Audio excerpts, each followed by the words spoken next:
মির্চি নিবেদন, গল্প gold mine. গল্প গোল্ড মাইন। মদ্যপান, ধূমপান ও মাদক সেবন স্বাস্থ্যের পক্ষে ক্ষতিকর।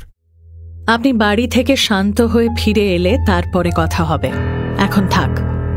না, অতি হতভাগা। বাপের স্বভাব একেবারে 16 কলায় পেয়েছে দেখতে পাচ্ছি। আমরা তোমার সংস্পর্শ ত্যাগ করলে কি হয় জানো? তাছাড়া আর কি কারণ থাকতে পারে জানতে পারি কি? তিনিও আপনাকে চেনেন না, আপনিও তাকে চেনেন না। এই সত্যি কথাটা অনেকদিন আগেই আপনার মুখ থেকে বার হওয়া উচিত ছিল।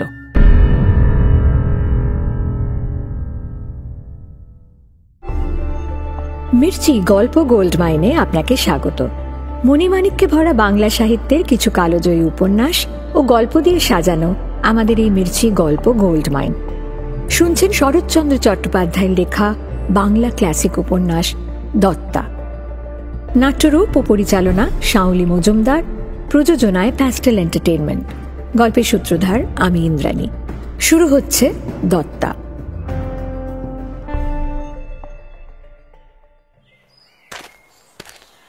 বিজয়ার বাড়িতে সেদিন বেলা থাকতে থাকতেই আবারও এসে হাজির হলেন রাসবিহারী।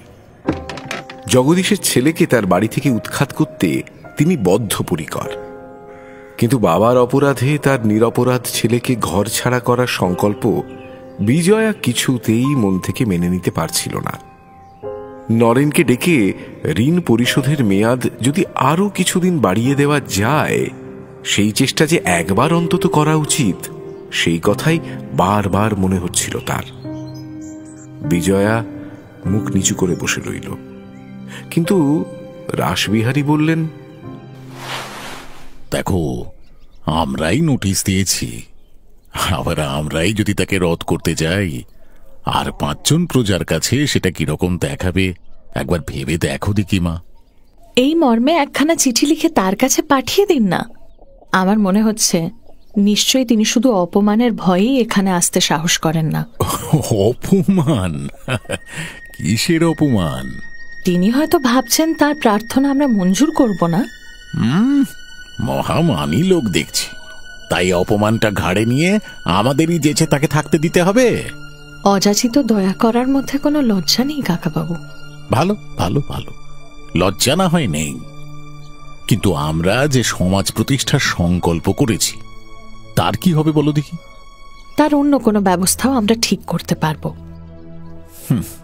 তোমার বাবা যথেষ্ট টাকা রেখে গেছেন জানি, তুমি অন্য ব্যবস্থাও করতে পারো, সেও আমি বুঝলুম, কিন্তু কথাটা আমাকে বুঝিয়ে দাও দেখি মা।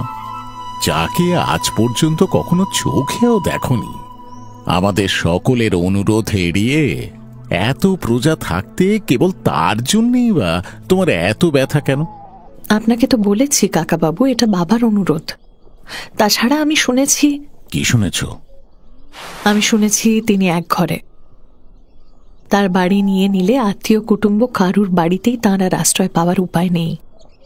তাছাড়া কাউকে গৃহহীন করেছি মনে করলেই আমার ভারী কষ্ট হয় কাকাবাবু। তোমার এইটুকু বয়সে যদি এত কষ্ট হয়, আমার এতখানি বয়সে সে কষ্ট কত বড় হতে পারে একটু ভেবে দেখো দেখি। আর আমার দীর্ঘ জীবনে এই কি প্রথম অপ্রিয় কর্তব্য করতে বাধ্য হচ্ছি মা? না না না না না, তা নয়। আমার কাছে কর্তব্য চিরদিনই হৃদয় বৃত্তির থেকে বড়, অনেক বড়। বনমালী যে কঠোর দায়িত্ব আমার উপরে দিয়ে গেছেন, সেই ভার আমাকে জীবনের শেষ মুহূর্ত পর্যন্ত বহন করতেই হবে। সে যত দুঃখ কষ্টই আমাকে ভোগ করতে হোক না কেন। না না না না মা, না না, হয় আমাকে সমস্ত দায়িত্ব থেকে সম্পূর্ণ অব্যাহতি দাও, নইলে কিছুতেই তোমার এই অসঙ্গত অনুরোধ আমি রাখতে পারবো না। বয়সের অনুপাত কোষে এই বৃদ্ধ যে তার 8 গুণ বেশি ব্যথা সহ্য করেও কর্তব্য পালনে বদ্ধপরিকর হয়েছেন, তা ঠিক বিজয়ার বিশ্বাসযোগ্য বলে মনে হল না। বরং এ যেন শুধু এক নিরুপায় হতভাগ্যের প্রতি প্রবলের হৃদয়হীন নিষ্ঠুরতার মতোই তার মনে হতে লাগল। কিন্তু জোর করে নিজের ইচ্ছে খাটাবার সাহসও তার নেই। অথচ এটাও তার অজানা ছিল না যে পাড়াগায় বেশ ধুমধামের সঙ্গেই ব্রাহ্ম মন্দির প্রতিষ্ঠা করে খ্যাতি লাভের উচ্চাকাঙ্ক্ষাতেই বৃদ্ধ পিতার পেছনে দাঁড়িয়ে বিলাসবিহারী এই জিদ এবং জবরদস্তি করছে। রাসবিহারী আর কিছু বললেন না। বিজয়াও খানিকক্ষণ চুপ করে বসে থেকে নীরবে সম্মতি দিল বটে, কিন্তু ভেতরে ভেতরে তার নারীর হৃদয় এই বৃদ্ধের প্রতি অশ্রদ্ধা ও তার পুত্রের প্রতি বিতৃষ্ণায় ভরে উঠল। রাসবিহারী বিষয়ী লোক, তিনি জানতেন যে মালিক তাকে তর্কের বেলায় 16 আনা হারিয়ে আদায়ের বেলায় 8 আনার বেশি লাভ করতে নেই। সুতরাং দাক্ষিণ্য প্রকাশের দ্বারা লাভবান হওয়ার যদি কোনো সময় থাকে তো সে এই। বিজয়ার মুখের প্রতি তাকিয়ে স্মিত হেসে তিনি বললেন, মা, তোমার জিনিস তুমি দান করবে, আমি বাদ সাধব কেন? আমি শুধু এই দেখাতে চেয়েছিলুম যে বিলাস যা করতে চেয়েছিল তা স্বার্থের জন্যও নয়, রাগের জন্যও নয়, শুধু কর্তব্য বলেই চেয়েছিল। একদিন আমার বিষয়, তোমার বাবার বিষয় সব এক হয়ে তোমাদের দুজনের হাতেই তো পড়বে। সেদিন বুদ্ধি দেবার জন্যে এ বুড়োকে আর খুঁজে পাবে না মা। সেদিন তোমাদের দুজনের যাতে মতের অমিল না হয়, সেদিন তোমার স্বামীর প্রত্যেকটা কাজকেই তুমি যাতে ঠিক বলে শ্রদ্ধা করতে পারো, বিশ্বাস করতে পারো, আমি কেবল এইটাই চেয়েছি। নইলে দান করতে, দয়া করতে সেও জানে, আমিও জানি, কিন্তু সে দান অপাত্রে হলে যে চলে না মা, এইটুকুই শুধু আমি তোমাকে বোঝাতে চেয়েছি। এখন বুঝলে মা, কেন আমরা জগদীশের ছেলেকে এক বিন্দু দয়া করতে চাইনি এবং কেন সে দয়া একেবারেই অনুচিত? এই অবধি বলে বৃদ্ধ সস্নেহে হেসে বিজয়ার মুখের দিকে তাকিয়ে রইলেন, কিন্তু বিজয়া আর একটাও কথা না বলে চুপ করে বসে রইল। 4:30 বাজে বলে রাসবিহারী লাঠিটা হাতে করে উঠে দাঁড়িয়ে আবারও বললেন, এই সমাজ প্রতিষ্ঠার চিন্তায় বিলাস যে কিরকম উতলা হয়ে উঠেছে তা মুখে বলে তোমায় বোঝানো যাবে না মা। তার ধ্যান, জ্ঞান, ধারণা সমস্তই হয়েছে এখন ওই। এখন ঈশ্বরের চরণে কেবল প্রার্থনা যেন সেই শুভ দিনটি আমি চোখে দেখে যেতে পারি। বলে তিনি 2 হাত জোড় করে ব্রহ্মের উদ্দেশ্যে বারবার নমস্কার করলেন। দরজার কাছে এসে হঠাৎ দাঁড়িয়ে বলে উঠলেন, তাছাড়া ছোকরা একবার আমার কাছে এলেও না হয় একটা যা হোক বিবেচনা করার চেষ্টা করত, কিন্তু তাও তো না, অতি হতভাগা, অতি হতভাগা। বাপের স্বভাব একেবারে 16 কলায় পেয়েছে দেখতে পাচ্ছি। বলতে বলতে তিনি বের হয়ে গেলেন। সেইখানে একভাবে বসে বিজয়া যে কি ভাবতে লাগলো তার ঠিকানা নেই। হঠাৎ বাইরের দিকে নজর পড়ায় যেই দেখল বেলা পড়ে আসছে, অমনি নদী তীরের অস্বাস্থ্যকর বাতাস তাকে সজোরে টান দিয়ে যেন আসন থেকে তুলে দিল, এবং আজও সে বৃদ্ধ দারোয়ানজিকে ডেকে নিয়ে হাওয়া খাওয়ার ছলে বের হয়ে পড়ল। আগের দিনের মতো ঠিক এই জায়গায় বসে আজও সেই লোকটি মাছ ধরছিল। অনেকটা দূর থেকে বিজয়া তা দেখতে পেলেও কাছাকাছি এসে যেন দেখতেই পাইনি এমনভাবে চলে যাচ্ছিল। হঠাৎ কানহাইয়া সিং পেছন থেকে ডাক দিয়ে বলে উঠল, সেলাম বাবুজি, শিকার মিলা।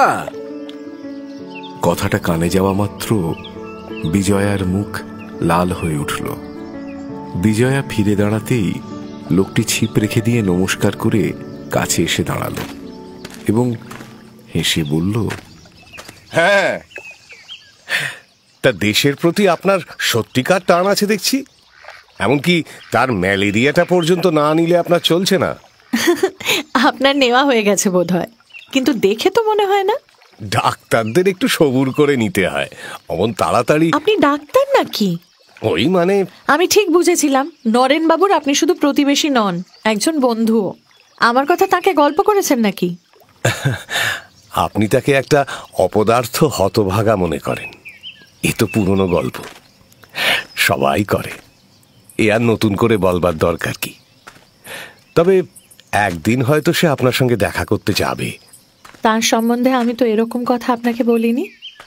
না বলে থাকলেও বলাই তো উচিত ছিল। উচিত ছিল কেন? যার বাড়ি ঘরদোর বিকিয়ে যায় তাকে সবাই হতভাগ্য বলে। আমরাও বলি, সামনে না পারি আড়ালেও তো আমরা পারি। আপনি তো তার খুব ভালো বন্ধু। সে ঠিক, এমনকি তার হয়ে আমি নিজেই আপনাকে ধরতাম যদি না জানতাম আপনি একটা সৎ উদ্দেশ্যেই তার বাড়িটা নিচ্ছেন। বিজয়া একবার মাত্র মুখ তুলে তাকালো, কিন্তু এ ব্যাপারে কোনো কথা বলল না। কথায় কথায় আজ তারা আরো একটু বেশি দূর পর্যন্ত এগিয়ে গিয়েছিল। দেখা গেল ওপারে একদল লোক সার বেঁধে নরেন্দ্রবাবুর বাড়ির দিকে যাচ্ছে। তার মধ্যে 50 থেকে 15 পর্যন্ত সব বয়সের লোকই ছিল। লোকটি সেই দিকে দেখিয়ে বলল, ওরা কোথায় যাচ্ছে জানেন? নরেনবাবুর স্কুলে পড়তে। তিনি এ ব্যবসাও করেন নাকি? কিন্তু যতদূর বুঝতে পারছি বিনে পয়সায়, তাই না? তাকে ঠিক চিনেছেন। অপদার্থ লোকের আত্মগোপন করা চলে না। নরেন বলে, আমাদের দেশে সত্যিকার চাষি নেই, চাষ করা পৈতৃক পেশা। তাই সময় অসময় সে জমিতে দুবার লাঙল দিয়ে বীজ ছড়িয়ে আকাশের দিকে হাঁ করে চেয়ে বসে থাকে। একে চাষ করা বলে না, কারণ সে সম্বন্ধে সে কিছুই জানে না। ভালো কথা, একদিন যাবেন মাঠের মাঝখানে গাছের তলায় তার স্কুল দেখতে? অত বড় বাড়ি থাকতে তিনি গাছতলায় পাঠশালা বসান কেন? বই পড়া মুখস্থ বিদ্যে তো নয়, তাদের হাতে নাতে চাষ করিয়ে দেখাতে হয় যে। এই জিনিসটা রীতিমতো শিখে করলে 2 গুণও এমনকি 4-5 গুণও ফসলও পাওয়া যায়। তার জন্য মাঠ দরকার, চাষ করা দরকার যে। একবার যদি তার স্কুলের মাঠের ফসল দেখেন আপনার চোখ জুড়িয়ে যাবে। এখনো তো বেলা আছে, আজই চলুন না। ওই তো দেখা যাচ্ছে। না, আজ থাক। তবে থাক, চলুন খানিকটা আপনাকে এগিয়ে দিয়ে আসি। আচ্ছা, আপনি ধর্মের জন্য যখন তার বাড়িটাই নিচ্ছেন, তখন এই কবিঘে জমি তো আপনি অনায়াসেই ছেড়ে দিতে পারেন না? সে যখন ভালো কাজেই লাগাচ্ছে তাই বলছি আর কি। তার হয়ে এই অনুরোধ করার অধিকার কি আপনার আছে? এই অধিকার দেবার ওপর নির্ভর করে না, নেবার ওপর নির্ভর করে। যে কোনো ভালো কাজের অধিকার মানুষ ভগবানের কাছে পায়, মানুষের কাছে হাত পেতে তা নিতে হয় না। আমার যে অনুরোধে আপনি মনে মনে বিরক্ত হলেন, তাতে কারা উপকৃত হতো জানেন? দেশের নিরন্ন কৃষকেরা। দরিদ্র ভগবানের এক বিশেষ মূর্তি আমাদের শাস্ত্রে আছে, তার সেবার অধিকার নরেনের কাছে চাইতে যাব কেন বলুন? কিন্তু আপনার বন্ধুর তো অন্য কাজও আছে। কিন্তু এই কাজের ভার তিনি আমার ওপর দিয়ে যাবেন। সে আমি অনুমান করেছিলাম। আচ্ছা, আপনি নিজেও তো আপনার বন্ধুকে আশ্রয় দিতে পারেন। কিন্তু আমি তো এখানে থাকি না, হয়তো 1 সপ্তাহ পরেই চলে যাব। এখানে আপনার বাড়ির লোকের ভার কে নেবে? না, সেরকম লোক কেউ নেই। আপনার বাবা মা? আমার বাবা মা, ভাই বোন কেউ নেই। এই যে আপনার বাড়ির সামনে এসে গেছি। নমস্কার, আমি চললুম। বিজয়া মনে মনে বুঝল অযথা প্রশ্ন করা আর কোনো মতেই উচিত হবে না। তার বুকের মধ্যে তোলপাড় করতে লাগলো। সে আর তার মুখের দিকে তাকাতে পারল না, শুধু মৃদু কণ্ঠে বলল, ভেতরে আসবেন না? না, ফিরে যেতে আমার অন্ধকার হয়ে যাবে। নমস্কার। হ্যাঁ, নমস্কার। আচ্ছা, আপনার বন্ধুকে একবার রাসবিহারী বাবুর কাছে যেতে বলতে পারেন না? তিনি বাবার সমস্ত বিষয় সম্পত্তি দেখেন কিনা, তাই। সে আমি জানি, কিন্তু তার কাছে যেতে কেন বলছেন? বিজয়া এই প্রশ্নের আর কোনো উত্তর দিতে পারল না, চুপ করে রইল। লোকটিও কিছুক্ষণ বিজয়ার উত্তরের অপেক্ষা করে শেষে বলল, আমার ফিরতে রাত হয়ে যাবে, আমি আসি। বলে দ্রুত পায়ে চলে গেল। বিজয়াদের বাড়ির সামনের দিকের বাগানের অংশটা খুব বড়। সুদীর্ঘ আম কাঁঠাল গাছের তলায় তখন অন্ধকার ঘন হয়ে আসছিল। বুড়ো দারোয়ান কানহাইয়া সিং বলল, মাইজি, একটু ঘুরে সদর রাস্তা দিয়ে গেলে ভালো হতো না? না। এসব দিকে তাকানোর মতো মনের অবস্থা বিজয়ার ছিল না। সে ছোট্ট করে জবাবটা দিয়েই তাড়াতাড়ি অন্ধকার বাগানের ভেতর দিয়ে বাড়ির দিকে এগিয়ে গেল। যে দুটো কথা তার মনকে সব থেকে বেশি আচ্ছন্ন করে রেখেছিল তার একটা এই যে এত কথাবার্তার মধ্যেও শুধু একজন নারীর পক্ষে শোভন নয় বলেই তার নামটা পর্যন্ত জানা হলো না।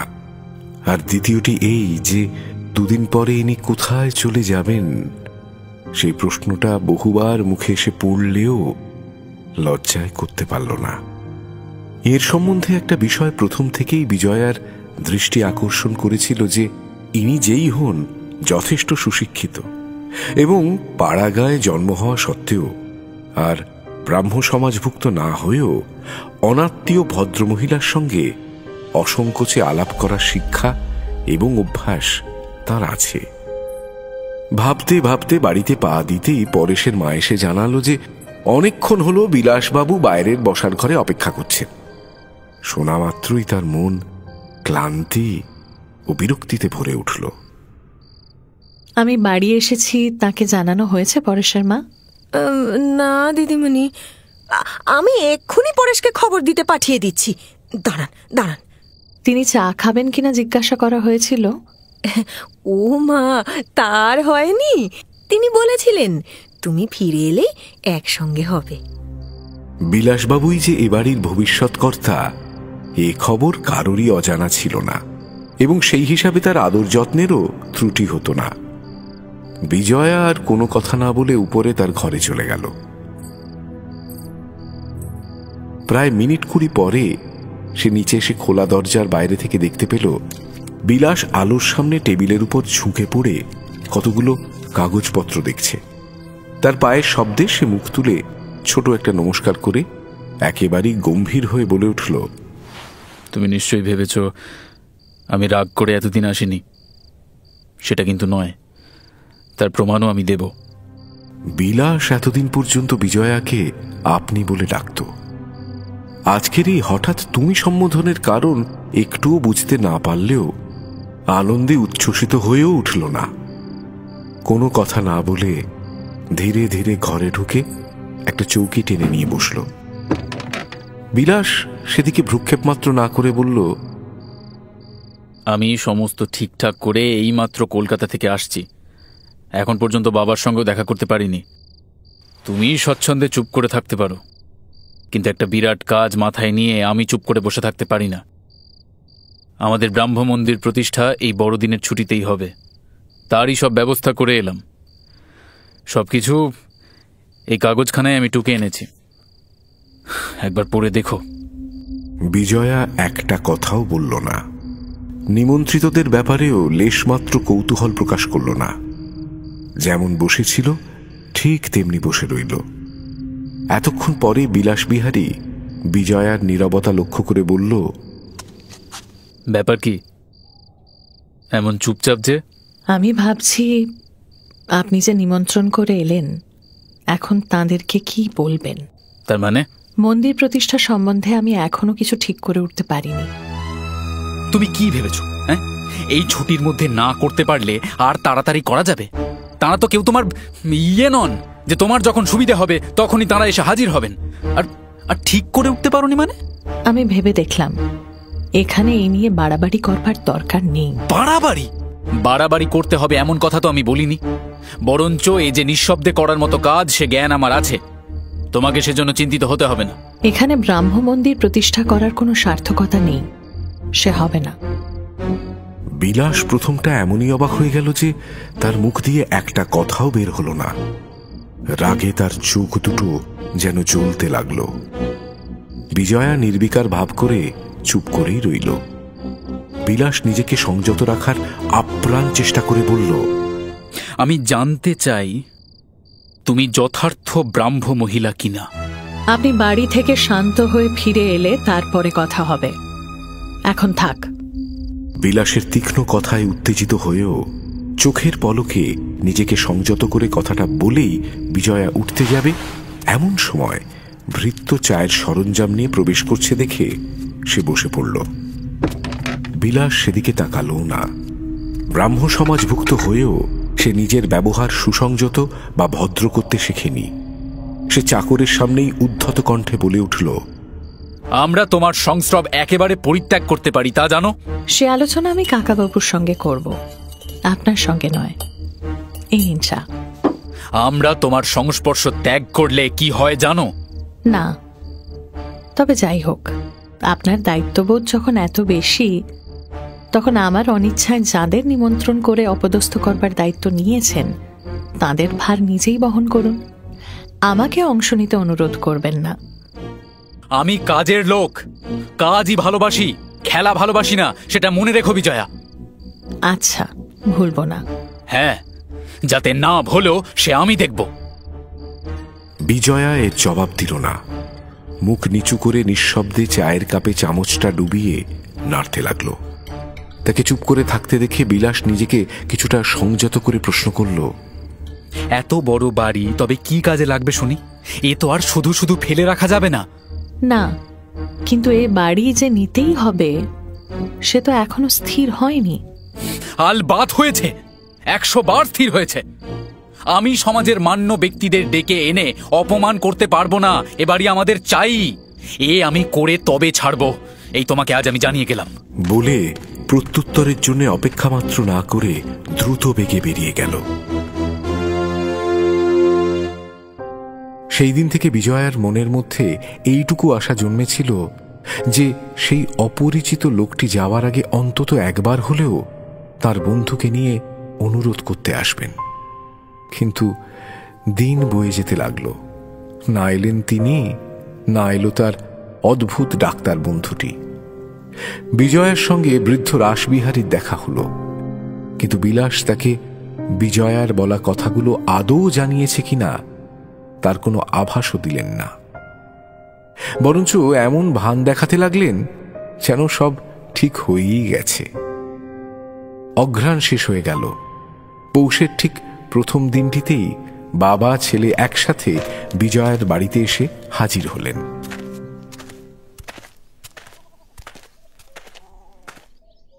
এই যে মা, আর তো বেশি দিন নেই, এর মধ্যেই তো সমস্ত সাজিয়ে গুছিয়ে তুলতে হবে। তিনি নিজের ইচ্ছে চলে না গেলে তো কিছুই করতে পারবো না কাকাবাবু। কার কথা বলছো মা? জগদীশের ছেলে তো, আরে সে তো কালই বাড়ি ছেড়ে দিয়েছে। খবরটা বিজয়ার বুকের ভিতর পর্যন্ত গিয়ে আঘাত করল। সে সঙ্গে সঙ্গে বিলাসের দিক থেকে এমন করে ফিরে দাঁড়ালো যাতে সে কোনো মতে তার মুখ দেখতে না পায়।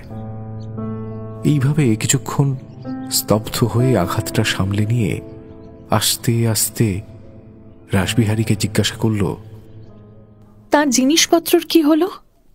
সমস্ত নিয়ে গেছেন? থাকবার মধ্যে একটা তেপে খাট ছিল, সেটা আমি বাইরে গাছতলায় টেনে ফেলে দিয়েছি। তার ইচ্ছে হলে নিয়ে যেতে পারেন, কোনো আপত্তি নেই। এইটাই এইটাই এইটাই তোমার দোষ বিলাস। মানুষ যত বড় অপরাধী হোক, ভগবান তাকে যতই শাস্তি দিন, তার দুঃখে আমাদের দুঃখিত হওয়া, সমবেদনা প্রকাশ করা উচিত। আমি জানি তুমি ভেতরে ভেতরে তার জন্য কষ্ট পাচ্ছ, কিন্তু বিলাস, বাইরেও তো সেটা প্রকাশ করা উচিত। আচ্ছা, জগদীশের ছেলের সঙ্গে তোমার কি দেখা হয়েছিল? তাকে একবার আমার সঙ্গে দেখা করতে বললে না কেন? দেখতাম যদি কিছু। তার সঙ্গে দেখা করে নিমন্ত্রণ করা ছাড়া আমার যেন আর কাজ ছিল না বাবা। তুমি কি যে বলো তার ঠিক নেই। তাছাড়া আমি পৌঁছানোর আগেই তো ডাক্তার সাহেব তাঁর তোরঙ্গ, প্যাঁটরা, যন্ত্রপাতি গুটিয়ে নিয়ে সরে পড়েছিলেন। বিলাতের ডাক্তার, একটা অপদার্থ কোথাকার। না না না না বিলাস, তোমার এই রকম কথাবার্তা আমি ক্ষমা করতে পারছি না। নিজের ব্যবহারে তোমার লজ্জিত হওয়া উচিত, অনুতাপ করা উচিত। কি জন্যে শুনি? পরের দুঃখে দুঃখিত হওয়া, পরের কষ্ট নিবারণ করার শিক্ষা আমার আছে, কিন্তু যে দাম্ভিক বাড়ি বয়ে অপমান করে যায় তাকে আমি মাপ করি না। অত ভণ্ডামি আমার নেই। অপমান? আপনাকে? সে কি, তোমাকে আবার কে বাড়ি বয়ে অপমান করে গেল? কার কথা বলছো তুমি? কে আবার? ওই যে জগদীশ বাবুর সুপুত্র নরেন বাবুর কথাই বলছি বাবা। তিনি একদিন এই ঘরে বসেই আমাকে অপমান করে গিয়েছিলেন। তখন তাকে চিনতুম না তাই। এই ঘরে বসে? হ্যাঁ হ্যাঁ, পূর্ণবাবুর ভাগ্নে বলে পরিচয় দিয়ে যে তোমাকে পর্যন্ত অপমান করে গিয়েছিল সে কে? তখন যে তাকে ভারী প্রশ্রয় দিলে সেই নরেন বাবু। তখন যদি সে নিজের পরিচয় দিত তো বুঝতাম তার সাহস আছে। ভণ্ড কোথাকার। বাবা ও ছেলে দুজনেই হঠাৎ দেখল বিজয়ার মুখ একটা অব্যক্ত যন্ত্রণায় একেবারে সাদা হয়ে গেল যেন। ওদিকে বড়দিনের ছুটির আর দেরি নেই, সুতরাং জগদীশের বাড়ির প্রকাণ্ড হলঘরটা মন্দিরের জন্য এবং অন্যান্য ঘরগুলো কলকাতার মান্যগণ্য অতিথিদের জন্য সাজানো হচ্ছে। স্বয়ং বিলাসবিহারী তার তত্ত্বাবধান করছে। সাধারণ নিমন্ত্রিতদের সংখ্যাও অল্প নয়। রাসবিহারীর বাড়ি এবং বিজয়ার বাড়ি মিলিয়ে সকলের থাকার ব্যবস্থাও করতে হয়েছে। সেদিন সকালবেলায় বিজয়া স্নান সেরে নিচে বসার ঘরে প্রবেশ করতে গিয়ে দেখল উঠোনের একধারে দাঁড়িয়ে পরেশ এক হাতে মায়ের কোঁচড় থেকে মুড়ি নিয়ে চিবোচ্ছে, অন্য হাতে দড়িতে বাঁধা একটা গরুর গলায় হাত বুলিয়ে অনির্বচনীয় তৃপ্তি লাভ করছে। গরুটাও আরামে চোখ বুজে গলা উঁচু করে ছেলেটার সেবা গ্রহণ করছে। ওদের দুজনের দিকে তাকিয়ে বিজয়ার চোখ অজান্তেই ভিজে উঠল। এ বাড়িতে এই ছেলেটি তার ভারী অনুগত। সে চোখ মুছে তাকে কাছে ডেকে সস্নেহে কৌতুকের সুরে বলল, হ্যাঁ রে পরেশ, তোর মা বুঝি তোকে এই কাপড় কিনে দিয়েছে? ছি, এটা আবার একটা পার হলো। পরেশ ঘাড় বেঁকিয়ে আর চোখে তাকিয়ে নিজের পাড়ের সঙ্গে বিজয়ার শাড়ির চমৎকার চওড়া পাড়টা মনে মনে মিলিয়ে দেখে অত্যন্ত রেগে উঠল। তার ভাব বুঝে বিজয়া নিজের পাড়টা দেখিয়ে বলল, এমনি না হলে কি তোকে মানায়? কি বলিস পরেশ? মা কিচ্ছু কিনতে জানে না যে। আমি কিন্তু তোকে এমনি একখানা কাপড় কিনে দিতে পারি। কখন দেবে? যদি তুই আমার একটা কথা শুনিস তারপর। কি কথা? বলো বলো। কিন্তু তোর মা বা অন্য কেউ শুনলে সমস্যা হতে পারে কিন্তু। না না না, মা জানবে কেমনে? তুমি বলো না, আমি এক্ষুনি শুনবো। আচ্ছা, তুই দিঘড়া গাঁ চিনিস? ওই তো হোথা, গুটি পোকা খুঁজতে কতদিন ধিগড়ে যাই। ওখানে সবচেয়ে বড় কাদের বাড়ি তুই জানিস? হ্যাঁ, বামুনদের গো। সে যে 8 বছর রস খেয়ে তিনি ছাদ দিয়ে ঝাঁপিয়ে পড়েছিল। দেখো, এই হেথায় গোবিন্দের মুরকি বাতাসের দোকান, আর ওই হোথায় তেনাদের দালান। গোবিন্দ কি বলে যেন মাঠান? বলে সব মাগি গন্ডা, 8 পয়সায় আর 2.5 গন্ডা বাতাসে মিলবে না। এখন মোটে 2 গন্ডা। কিন্তু তুমি যদি একসঙ্গে গোটা পয়সার আনতে দাও মাঠান, আমি তাহলে 5.5 গন্ডা নিয়ে আসতে পারি। তুই 2 পয়সার বাতাসা কিনে আনতে পারবি? হ্যাঁ, এই হাতে 1 পয়সা 5.5 গন্ডা গুনে নিয়ে বলবো, দোকানি এই হাতে আরো 5.5 গন্ডা গুনে দাও। সব কিছু দিলে বলবো, মাঠান বলে দিয়েছে 2 ফাউ, তবে 2 পয়সা হাতে দেবো। কি কেমন? হ্যাঁ, তবে পয়সা দিবি। আর অমনি দোকানিকে জিজ্ঞেস করে নিবি, ওই যে বড় বাড়িতে নরেনবাবু থাকতো সে কোথায় গেছে। বলবি যে বাড়িতে তিনি আছেন সেটা আমাকে চিনিয়ে দিতে পারো দোকানি। কিরে, পারবি তো? হ্যাঁ, পয়সা 2 দাও না তুমি, আমি ছুটতে গিয়ে নিয়ে আসি। আর আমি যা জিজ্ঞেস করতে বললুম? হ্যাঁ হ্যাঁ হ্যাঁ, সেটাও। বাতাসা হাতে পেয়ে ভুলে যাবি না তো? ওহো, তুমি পয়সা আগে দাও না, আমি ছুটতে যাই। আর তোর মা যদি জিজ্ঞেস করে, পরেশ কোথায় গিয়েছিলি, কি বলবি? সে আমি খুব বলতে পারবো। বাতাসের ঠোঙা এমনি করে কোচরে নুকিয়ে বলবো, মাঠান পাঠিয়েছিল ওই হোথা, বামুনদের নরেন বাবুর খবর জানতে গেছিলাম। তুমি দাও না শিগগিরই পয়সা। তুই কি বোকা ছেলে রে পরেশ, মায়ের কাছে কি মিছে কথা বলতে আছে? বাতাসা কিনতে গিয়েছিলি, জিজ্ঞেস করলে তাই বলবি, কিন্তু দোকানের কাছে সে খবরটা জেনে আসতে ভুলিস না জানো। হ্যাঁ, নইলে কিন্তু কাপড় পাবি নে, তা বলে দিলাম। হ্যাঁ হ্যাঁ ঠিক আছে ঠিক আছে বলে পরেশ পয়সা নিয়ে দৌড়ে চলে গেল। বিজয়া শূন্য দৃষ্টিতে সেই দিকেই তাকিয়ে চুপ করে দাঁড়িয়ে রইল। যে খবর জানার কৌতূহলের মধ্যে বিন্দু মাত্র অস্বাভাবিকতা নেই, যা সে যে কোনো লোক পাঠিয়ে অনেক দিন আগেই স্বচ্ছন্দে জানতে পারত, তাই যে কেন এখন তার কাছে এত বড় সংকোচের বিষয় হয়ে উঠেছে, একবার তলিয়ে দেখলে এই লুকোচুরির লজ্জায় আজ সে নিজেই মরমে মরে যেত। কয়েকখানা চিঠি লেখার ছিল। সময় কাটানোর জন্য বিজয়া টেবিলে গিয়ে কাগজ কলম নিয়ে বসল। এমন সময় পরেশের মা এসে বলল, দিদিমণি, পরেশকে বুঝি কোথাও পাঠালে? আসলে ঊর্ধ্বমুখে ছুটছে দেখলাম, ডাকলাম সাড়া দিল না। ও, পরেশ ছুটছে বুঝি? হ্যাঁ। তবে নিশ্চয়ই দিঘড়ায় বাতাসা কিনতে দৌড়চ্ছে। হঠাৎ আমার কাছে দুটো পয়সা পেল কিনা। ও আচ্ছা, তাই বলি। কিন্তু বাতাসা তো কাছেই পাওয়া যায়, সেখানে গেল না কেন? কি জানি, সেখানে কি এক গোবিন্দ দোকানি আছে, সে নাকি একটু বেশি দেয়। ও দিদিমণি, বইগুলো যে গুছিয়ে তোলবার কথা ছিল, তুলবে না? এখন থাকবে পরেশের মা। একটা কথা তোমায় বলতে চাই দিদিমণি, ভয়ে বলতে পারিনি। কেন? তোমার ভয়টা কিসের? কি কথা? কালীপদ বলছিল সে তো এখানে আর টিকতে পারে না। ছোটবাবু তাকে দু চোখে দেখতে পারেন না, যখন তখন ধমকান। ও ছিল কর্তাবাবুর খানসামা, কলকাতায় থাকার অভ্যেস ছিল। এখানে তার কাজ কম বলে ছোটবাবু কাল নাকি তাকে হুকুম দিয়েছেন উড়ে মালির সঙ্গে বাগানে খাটতে হবে, নইলে জবাব দেওয়া হবে। তার বয়স হয়েছে, সে পারবে কেন বাগানে গিয়ে কোদাল পাড়তে, বলো তো দিদি? না, তাকে কোদাল টানতে হবে না। ছোটবাবুকে আমি বলে দেব। যে আজ্ঞে। আমাদের যদু ঘোষ গোমাত্তামশাই বলছিল যে... এখন থাক পরেশের মা, আমার একখানি দরকারি চিঠি লিখবার আছে, পরে শুনবো। এখন তুমি যাও। আচ্ছা আচ্ছা, যাচ্ছি দিদিমণি, যাচ্ছি।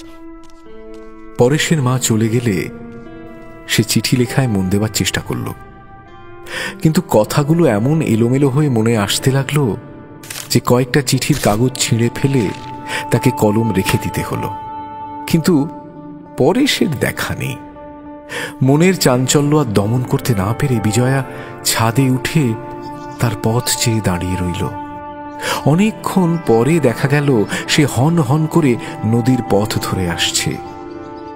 বিজয়া দুরু দুরু বুকে নিচে নেমে বাইরের ঘরে ঢুকতেই ছেলেটা বাতাসের ঠোঙা কোঁচড়ে লুকিয়ে চোরের মতো পা টিপে কাছে এসে সেগুলো মেলে ধরে বলল, এই যো 2 পয়সার 12 ঘন্টা এনেছি মাঠান। আর দোকানি কি বলল? পয়সায় 6 ঘন্টার কথা কাউকে বলতে মানা করে দিয়েছে। দূর, ওসব নয়, সেই বামুনদের নরেন বাবুর কথা। আহা, সে হতা নেই, কোথায় চলে গেছে? গোবিন্দ বলে কি যেন মাঠান, 12 ঘন্টা। নিয়ে যা তোর 12 ঘন্টা বাতাস আমার সামনে থেকে। বলে সরে গিয়ে জানলার গরাদ ধরে বাইরের দিকে তাকিয়ে দাঁড়িয়ে রইল। ছেলেটা মা ঠাকুরনের এই রূঢ় ব্যবহারে অত্যন্ত কষ্ট পেল। সে এত দ্রুত গেছে, এসেছে, 11 ঘন্টার জায়গায় কত কৌশলে 12 ঘন্টা কিনে এনেছে, তবুও সে মাঠানকে খুশি করতে পারল না মনে করে তার দুঃখের সীমা রইল না। সে ঠোঙা দুটো হাতে করে মলিন মুখে বলল, এর বেশি দেয় না যে মাঠান। বিজয়া পরেশের এই কথার জবাব দিল না, কিন্তু তার দিকে না তাকিয়েও সে পরেশের মনের অবস্থা অনুভব করছিল। তাই একটু চুপ করে থেকে নরম সুরে বলল, যা পরেশ, ওগুলো তুই খেয়ে নে যা। সব মাঠান? হ্যাঁ সব, ও আমার লাগবে না। পরেশ বুঝল এ মাঠানের রাগের কথা। কিছুক্ষণ চুপ করে দাঁড়িয়ে তার কাপড়ের কথাটা মনে পড়তেই আরো একটা কথা তার মনে পড়ে গেল। সে বলল, ভট্টাচার্য মশাইয়ের কাছে জেনে আসবো মাঠান। কে ভট্টাচার্য মশাই? কি জেনে আসব? কথাটা বলতে বলতে বিজয়া মুখ ফিরিয়েই থেমে গেল। মুখের বাকি কথাটুকু তার মুখেই রয়ে গেল, আর বের হলো না। বারান্দার উপর ঠিক সামনেই হঠাৎ নরেন্দ্রকে দেখা গেল এবং পরক্ষণেই সে ঘরে পা দিয়ে হাত তুলে বিজয়াকে নমস্কার করল। বিজয়ার বুকের ভেতরে তখন যেন হাজারটা হাতুড়ি পেটানোর শব্দ হচ্ছে। সে শব্দ পাছে বাইরে আসে ভেবে সে অপ্রস্তুত হয়ে পড়ল। কিন্তু মাঠানকে বুঝিয়ে দিতে পরেশ বলে চলল, না মানে ওই তো নরেন্দ্র বাবু কোথায় গেছে জেনে আসি মাঠান। বিজয়া প্রতি নমস্কারের সময়ও পেল না। নিদারুণ লজ্জায় সমস্ত মুখ লাল করে ব্যস্ত সমস্ত হয়ে বলে উঠল, আচ্ছা যা, আর জিজ্ঞাসা করবার দরকার নেই। পরেশ বুঝল এও রাগের কথা। সে কাতর কণ্ঠে বলল, আহা, কানা ভট্টাচার্য মশাই তো তেনাদের বাড়ির পাশেই থাকে মাঠান। গোবিন্দ দোকানে যে বললে। আসুন, বসুন। পরেশ, তুই এখন যা না, ভারী তো কথা তার, আবার সে আরেকদিন জেনে আসিস না হয়, এখন তুই যা। ও আচ্ছা মাঠান। আপনি নরেনবাবুর খবর জানতে চান? তিনি কোথায় আছেন তাই? অস্বীকার করতে পারলেই বিজয়া বাঁচত, কিন্তু মিথ্যে বলার অভ্যেস তার ছিল না। সে কোনো মতে ভেতরের লজ্জা চেপে রেখে বলল, হ্যাঁ, তা সে পরে একদিন জানলেই হবে। কেন, কোনো দরকার আছে? কেন, দরকার ছাড়া কি কেউ কারো খবর জানতে চায় না? কেউ কি করে না করে সে ছেড়ে দিন, তার সঙ্গে তো আপনার সমস্ত সম্বন্ধ চুকে গেছে। তবে আবার কেন তার সন্ধান নিচ্ছেন? দেনাটা কি সব শোধ হয়নি? মানে যদি আর কিছু বাকি থাকে সেটা সে আর দিতে পারবে বলে মনে হয় না। আমি যতদূর জানি তার এমন কিছু আর নেইও। আপনাকে কে বললো আমি দেনার জন্যই তাকে খোঁজ করছি? তাছাড়া আর কি কারণ থাকতে পারে জানতে পারি কি? তিনিও আপনাকে চেনেন না, আপনিও তাকে চেনেন না। তিনিও আমাকে চেনেন আর আমিও তাকে চিনি। তিনি আপনাকে চেনেন এ কথা সত্যি, কিন্তু আপনি তাকে চেনেন না। ধরুন আমি যদি বলি আমারই নাম নরেন, তাহলেও তো আপনি... তাহলেও আমি বিশ্বাস করব এবং বলছি এই সত্যি কথাটা অনেকদিন আগেই আপনার মুখ থেকে বার হওয়া উচিত ছিল। ফোঁ দিয়ে আলো নেভালে ঘরের চেহারা যেমন বদল হয়, বিজয়ার উত্তরে চোখের নিমেষে নরেনের মুখ তেমনই মলিন হয়ে গেল। বিজয়া তা লক্ষ্য করেই আবার বলল, অন্য পরিচয় নিজের আলোচনা শোনা আর লুকিয়ে আড়ি পেতে শোনা দুটো কি এক নয়? আপনার সঙ্গে অনেক রকম আলোচনার মধ্যে নিজের আলোচনাও ছিল বটে, কিন্তু তাতে মন্দ অভিপ্রায় কিছুই ছিল না। শেষ দিনে পরিচয় দেব মনেও করেছিলাম, কিন্তু হয়ে উঠল না। এতে আপনার কোনো ক্ষতি হয়েছে কি? ক্ষতি তো একজনের কত রকম ভাবেই হতে পারে বলুন, আর যদি হয়েও থাকে সে তো হয়েই গেছে। আপনি এখন আর কি করবেন? সে যাক, আপনার সম্বন্ধে কোনো কথা জানতে চাইলে কি রাগ করব কি না? না না, করব না। কথাটা বলেই তার সমস্ত মুখটা প্রশান্ত নির্মল হাসিতে উজ্জ্বল হয়ে উঠল। এতদিন এত কথাবার্তাতেও এই লোকটির যে পরিচয় বিজয়া পায়নি, এক মুহূর্তের হাসিটুকু তাকে সে খবর দিয়ে গেল। তার মনে হলো এর ভেতর বাইরে একেবারে যেন স্ফটিকের মতো স্বচ্ছ। যে লোকের সর্বস্ব নিয়ে নিয়েছে তার প্রতিও এর কোনো অভিযোগ নেই। বিজয়া তার মুখের দিকে চোখ তুলে আর প্রশ্ন করতে পারল না। মাথা নিচু করেই জিজ্ঞাসা করল, আপনি এখন আছেন কোথায়? আমার দুঃসম্পর্কের এক পিসি এখনো বেঁচে আছেন, তার বাড়িতেই আছি। আপনার সম্বন্ধে যে সামাজিক গোলযোগ আছে তা কি সে গ্রামের লোকেরা জানে না? জানে বই কি। তবে যে ঘরটায় আছি সেটাকে ঠিক বাড়ির মধ্যে বলা যায় না। আর আমার অবস্থা শুনে সামান্য কয়েকদিনের জন্য তার ছেলেরা আর আপত্তি করেনি। তবে বেশি দিন সেখানে থাকা যাবেও না। আচ্ছা, সত্যি কথা বলুন তো, কেন এসব খোঁজ নিচ্ছিলেন? বাবার আরো কিছু দেনা বেরিয়েছে, তাই না? পিতৃ ঋণ কে না শোধ করে দিতে চায়, কিন্তু সত্যি বলছি আপনাকে, এখন আমার আর এমন কিছু নেই যা বেচে আপনার ঋণ শোধ করে দিতে পারি। শুধু মাইক্রোস্কোপটা আছে, তাও বেচে তবে বিদেশ যাওয়ার খরচটা জোগাড় করতে হবে। পিসিমার অবস্থাও খারাপ, এমনকি সেখানে খাওয়া দাওয়া পর্যন্ত। তবে আপনি যদি একটু দয়া করেন তাহলে বাবার দেনাটা আমি নিজের নামে লিখে নিতে পারি।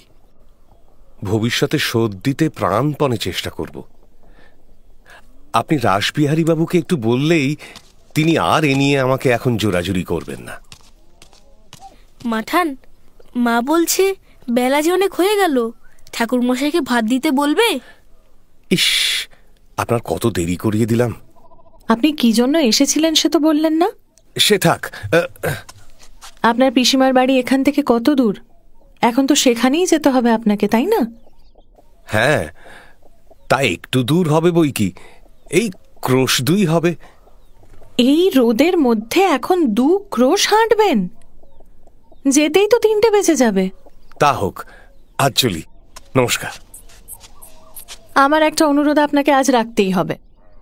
এত বেলায় না খেয়ে আপনি কিছুতেই যেতে পারবেন না। খেয়ে যাব আমি এখানে? কেন, তাতে কি আপনারও জাত যাবে নাকি? না, সে ভয় আমার আর নেই। তাছাড়া ভগবান আমার প্রতি আজ ভারী প্রসন্ন, নইলে এত বেলায় সেখানে যে কি জুটত সে তো আমি জানি। তবে একটু বসুন, আমি আসছি। কথাটা বলে বিজয়া তার দিকে না তাকিয়েই ঘর ছেড়ে চলে গেল নরেন্দ্রর খাওয়ার ব্যবস্থা করতে। খাওয়া যখন প্রায় শেষ হয়ে এলো তখন নরেন্দ্র বলল, এত বেলা পর্যন্ত উপোস করে আমাকে সামনে বসিয়ে খাওয়াবার কোনো দরকার ছিল না। অন্য কোনো দেশে এ প্রথা নেই। কিন্তু বাবা কি বলতেন জানেন?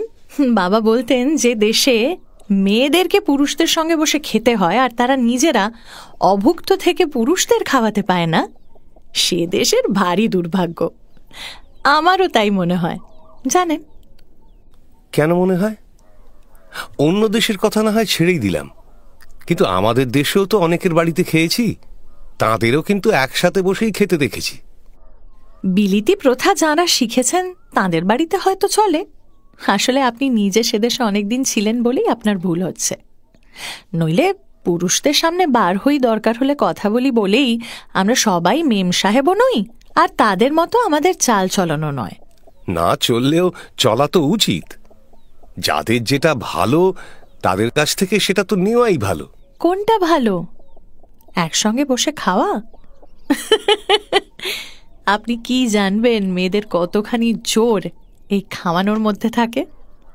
আমি বরঞ্চ আমাদের অনেক অধিকার ছাড়তে রাজি আছি, কিন্তু এইটি নয়। ও কি এ বাবা, সমস্ত দুধই যে পড়ে রইল। আমার নিজের পেট ভরেছে কিনা সেও আপনি বলে দেবেন? এ তো বড় অদ্ভুত কথা।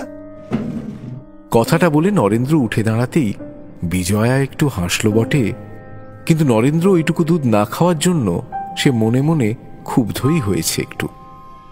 বেলা পড়ে এলে নরেন্দ্র চলে যাবার আগে হঠাৎ বলল, একটা বিষয়ে আজ আমি ভারী অবাক হয়েছি জানেন। আপনি আমাকে রোদের মধ্যে যেতে দিলেন না, না খাইয়ে ছাড়লেন না, একটু কম খাওয়া দেখে ক্ষুণ্ণ হলেন। এসব কেমন করে সম্ভব? বিশ্বাস করুন, আমি আপনাকে বিদ্রূপ করার জন্য এ কথা বলছি না, কিন্তু আমি তখন থেকে কেবল ভেবেই চলেছি এটা কি করে হয়। ও সব বাড়িতেই এরকম হয়ে থাকে। সে থাক, আপনি কবে নাগাদ বিদেশ যাবেন ঠিক করেছেন কিছু? পরশু। আমি তো আপনার একেবারেই পর, নিজের কেউ নই।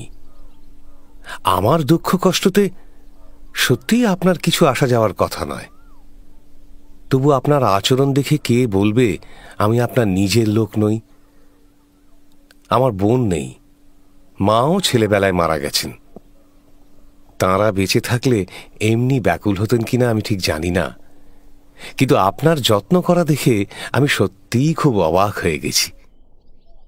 নিজেকে আপনার আপনজন বললে হয়তো আপনাকে ব্যঙ্গই করা হবে, অথচ মিথ্যে বলে ভাবতেও যেন ইচ্ছে করছে না। ভদ্রতা বলেও যে একটা জিনিস আছে, সে কি আপনি জানেন না? ভদ্রতা? তাই হবে হয়তো। যেমন করে হোক বাবার ঋণটা যে সমস্ত শোধ হয়েছে, এতে আমি ভারী শান্তি পেয়েছি। আপনার মন্দিরের দিন দিন শ্রীবৃদ্ধি হোক। আজকের দিনটা আমার চিরকাল মনে থাকবে।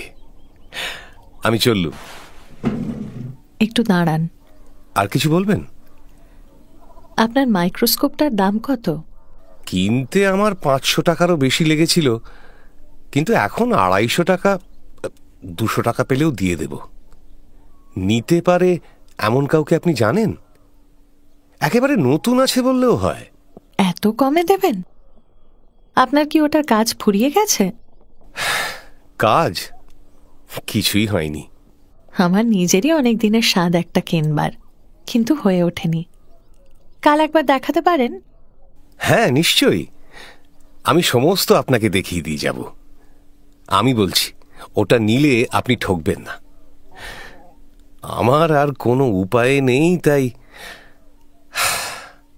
আচ্ছা, কাল দুপুরবেলায় আমি নিয়ে আসব। নরেন্দ্রর কথার মধ্যে বেদনার সুরটা বিজয়ার কান এড়িয়ে যায়নি। সে চলে গেলে যতক্ষণ দেখা গেল বিজয়া অপলক চোখে সেই দিকে চেয়ে রইল। তারপরে ফিরে এসে সামনের চৌকিটার উপর বসে পড়ল। তার মনে হতে লাগলো কোনোদিন তার যেন কোনো কিছুরই কোনো প্রয়োজন ছিল না। তার জীবনের শেষ দিন পর্যন্ত যেন কোনো কিছুই তার কোনো প্রয়োজনে লাগবেও না। তার মনটা পুরো খালি হয়ে গেল, অথচ মনের মধ্যে কোনো ভার, কোনো বেদনা সে অনুভব করল না। এমনই শূন্য দৃষ্টিতে বাইরের গাছপালার দিকে তাকিয়ে সে নিশ্চল মূর্তির মতো স্তব্ধভাবে বসে কি করে যে বিকেল ফিরিয়ে সন্ধ্যা করে দিল খেয়ালই করল না। এমনকি কখন যে সন্ধে উত্তীর্ণ হয়ে গেছে, কখন চাকর আলো দিয়ে গেছে, তাও সে টের পেল না। তার নিজের চোখের জল যখন ফোঁটা ফোঁটা পড়ে তার বুকের কাপড় পর্যন্ত ভিজিয়ে দিল, তখন সে সম্বিত ফিরে পেয়ে তাড়াতাড়ি চোখ মুছে দরজার দিকে তাকিয়ে দেখল কেউ আসছে কিনা। নিজের কাছেই আছে, নিজেই ভারী লজ্জা পেল। লজ্জায় কাউকে ডাকতেও পারল না। রাত্রে বিছানায় শুয়ে জানলা খুলে দিয়ে অন্ধকারের মধ্যেও সে বাইরের দিকেই চেয়ে রইল। সেই নিঃসীম শূন্য অন্ধকারের মধ্যে নিজের সমস্ত ভবিষ্যৎটাই যেন তার চোখে ভাসতে লাগল। তারপরে কখন যে সে ঘুমিয়ে পড়ল তার মনে নেই। কিন্তু ঘুম যখন ভাঙল, তখন ভোরের স্নিগ্ধ আলোয় তার ঘর ভরে গেছে। প্রথমেই যার কথা তার মনে পড়ল, তার সঙ্গে সে জীবনে এখনো পর্যন্ত মাত্র 5-6 দিনের বেশি কথাও বলেনি। তার মনে হলো যে অজানা একটা কষ্ট ঘুমের মধ্যেও তার বুকের মধ্যে জেগেছিল। সেই অনুভূতিটার সঙ্গে এই মানুষটির যেন একটা নিবিড় যোগ রয়েছে। বেলা বাড়তে লাগলো, কিন্তু সে বুঝতে পারল সমস্ত কাজের মধ্যেও আজ তার মন প্রাণ সমস্ত ইন্দ্রিয়ই একটা জায়গাতেই পড়ে আছে। তখন সে আবারও ভারী লজ্জা পেল। সে যখন নিজেকে বোঝানোর চেষ্টা করতে লাগলো যে এ কিছুই নয়, শুধু সেই যন্ত্রটা দেখবার কৌতূহল মাত্র, এবং সেটা একবার দেখা হয়ে গেলেই তার আর কোনো আগ্রহ থাকবে না, তখন দেখল নিজেকে এ বোঝানো তার কোনো কাজেই লাগলো না। বরঞ্চ বেলা বাড়ার সঙ্গে সঙ্গে যেন পাল্লা দিয়ে উঠে তার উৎকণ্ঠা আরো বেড়ে যেতে লাগলো। অবশেষে দুপুর গড়িয়েও নরেন্দ্র যখন এলো না, বিজয়ার হাত পা অসাড় হয়ে আসতে লাগলো। সে ভাবল নরেন্দ্র হয়তো তার শেষ সম্বলটুকু অন্য কাউকে বেশি দামে বিক্রি করে দিয়েছে। কাল যে চলে যাবে তার পক্ষে আজ এত দূর সময় নষ্ট করে আসা সম্ভব নাও হতে পারে। তার মনে হলো তার মনের মধ্যে যাই থাক, সে কি গতকাল নরেন্দ্রকে মাইক্রোস্কোপের ব্যাপারে যথেষ্ট আগ্রহ দেখায়নি? একের পর এক চিন্তা তার মনকে তোলপাড় করে তুলল। একবার ভাবল পরেশকে পাঠাবে নরেন্দ্রর খবর নিয়ে আসতে। পরক্ষণেই ভাবল পরেশ যদি খুঁজেই না পায়, অথবা খুঁজে পেলেও সে যদি আসতে না চায়।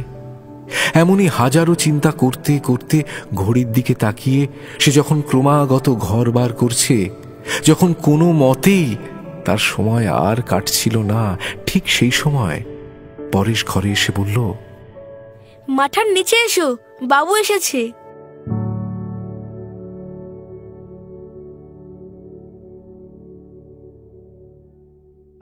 শুনলেন শরৎচন্দ্র চট্টোপাধ্যায় রচিত দত্তার দ্বিতীয় পর্ব।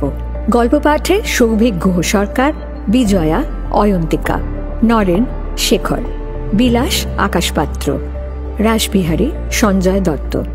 অন্যান্য চরিত্রে সোমক রায়, সুদীপ্ত ঘোষ, জয় মহাপাত্র, শঙ্কর চক্রবর্তী, সঙ্গীতা গাঙ্গুলি, মৌলিক ঘোষ। নাট্যরূপ ও পরিচালনা শাওলি মজুমদার, নাট্যরূপ সহায়তা বর্ষা, ধ্বনি পরিকল্পনা ও আবহ সঙ্গীত সত্যজিৎ সেন, শব্দগ্রহণ ও মিশ্রণ চিন্ময় মণ্ডল ও সব্যসাচী মুখার্জি, প্রচার অলঙ্করণ সৌম্যদীপ গুঁই, প্রযোজনায় প্যাস্টেল এন্টারটেইনমেন্ট, সমগ্র পরিকল্পনায় ইন্দ্রাণী। তৃতীয় পর্বে শুনুন। আপনার সম্বন্ধে তাঁরা যেসব অসম্মানের কথা বলেছেন সে তাঁদের অনধিকার চর্চা। ঘুমটা এই বেলায় না ভাঙলি তো চলতো। তোমার ব্যবহারে আমি ক্রমশ ডিসগাস্টেড হয়ে উঠছি। আমার কিছু নেই বলেই আপনার সন্দেহ হচ্ছে। আমি ঠকিয়ে টাকা নেওয়ার চেষ্টা করছি।